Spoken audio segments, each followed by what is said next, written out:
নমস্কাৰ।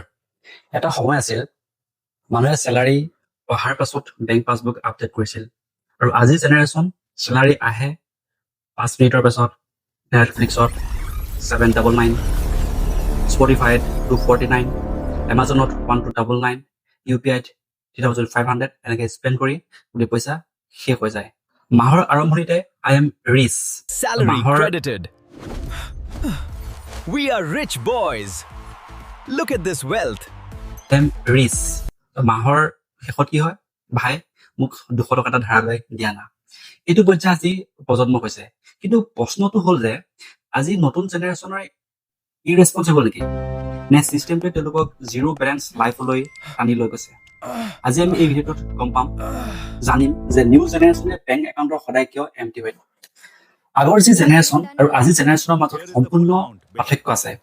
আগতে কেছ ব্যৱহাৰ কৰিছিলে, শ্বপিং কমকৈ কৰিছিলে, প্ৰায়ৰিটি দিছিলে ক'ত, ছেভিংছত। কিন্তু আজিৰ জেনেৰেশ্যনে কি কৰে, ফোনত wallet, UPI, life style, Here is your tea.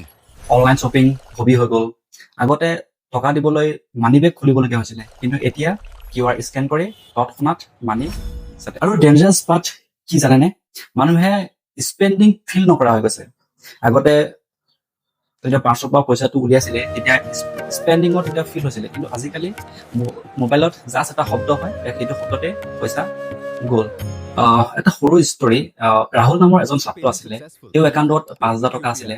তেওঁ ভাবিলে এই মাহটো ইজিকৈ মেনেজ হৈ যাব, কিন্তু সি কেফেত খৰচ কৰি দিলে 220 টকা, ফুড ডেলিভাৰী কৰিলে ছুইগিত 340 টকা, গেমৰ ছাবস্ক্ৰিপশ্যন লোৱা আছিলে 499, এমাজনত বস্তু কিনিলে 799, নেটফ্লিক্সত খৰচ কৰিলে 499, কেবত গ'ল 800 টকা।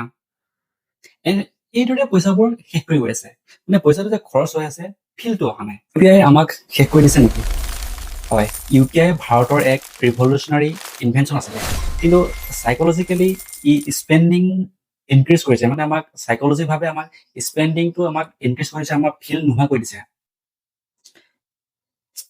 যেতিয়া কেছ দিওঁ মনত লাগে টকা গৈছে, কিন্তু UPIত মনত নালাগা হৈ গৈছে। আমাৰ ব্ৰেইনে ফিল নকৰা হৈ গৈছে স্পেণ্ডিংটো, এইকাৰণে মানুহে অধিক স্পেণ্ড কৰিব লৈছে। আগতে মানুহে 10 টকা চিপছ এটা কিনাৰ সময়লৈ দুবাৰ ভাবিছিলে, কিন্তু এতিয়া 1 ছেকেণ্ডো মানুহে ভাবিবলৈ সময় নাইকিয়া হৈ গৈছে। এমাজন, ফ্লিপকাৰ্ট, মিন্ত্ৰা, এই এপছবোৰ কেৱল শ্বপিং প্লেটফৰ্ম নহয়, ই চাইকলজিকেল এটা মেচিন হৈ পৰিছে।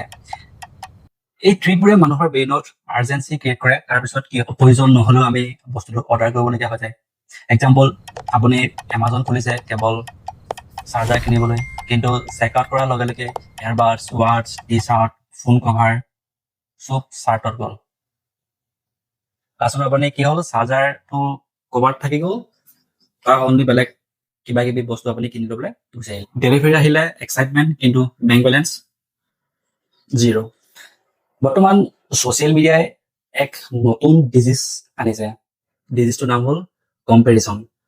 আমি ইনষ্টাগ্ৰাম খুলিলে ট্ৰিপছৰ ৰিলছ পাওঁ, লাক্সাৰী কেফে পাওঁ, নিউ আইফোনটো যিটো চেঞ্জ কৰিবলগীয়া নাছিলে, তথাপি আমি আইফোনটো চেঞ্জ কৰি দিওঁ, ব্ৰেণ্ডেড ফেশ্বন। ফলত মানুহে ভাবে মোৰ লাইফটো কি হৈছে, বৰিং হৈছে। গতিকে তাৰপিছত EMI লাইফষ্টাইল আৰম্ভ হৈছে।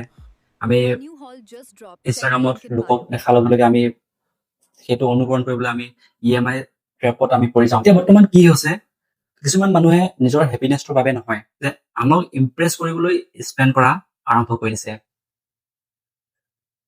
এটা ৰিলৰ বাবে 500 টকা কফি, 2000 টকা outfit, 4000 restaurant bill, reel upload, leaving my best life. Satisfaction সেইখনেই, মানে আনক ছেটিছফেকশ্যন কৰিবলৈ গৈ নিজৰ যে স্পেণ্ডিং শেষ হৈ গৈছে, সেইটো মানুহে আজিকালি ফিল নকৰা হৈ গৈছে।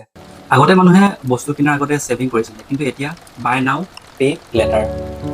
Phone EMI, bike EMI, laptop EMI, even ভেকেশ্যনো আজিকালি EMI আৰম্ভ হৈ গৈছে। মাহৰ চেলাৰী আহে, কিন্তু চেলাৰী আগতেই EMI ৱেইটিং কৰি থাকে।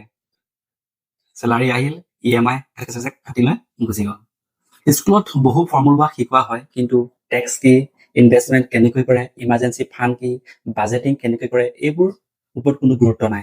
ইনকাম থাকিলেও ফাইনেন্সিয়েলি প্লেনিং নথকা হৈ যায়। কিন্তু এটা কথা ক্লিয়াৰ যে সকলো নতুন জেনেৰেশ্যন ইৰেছপনচিবল নহয়।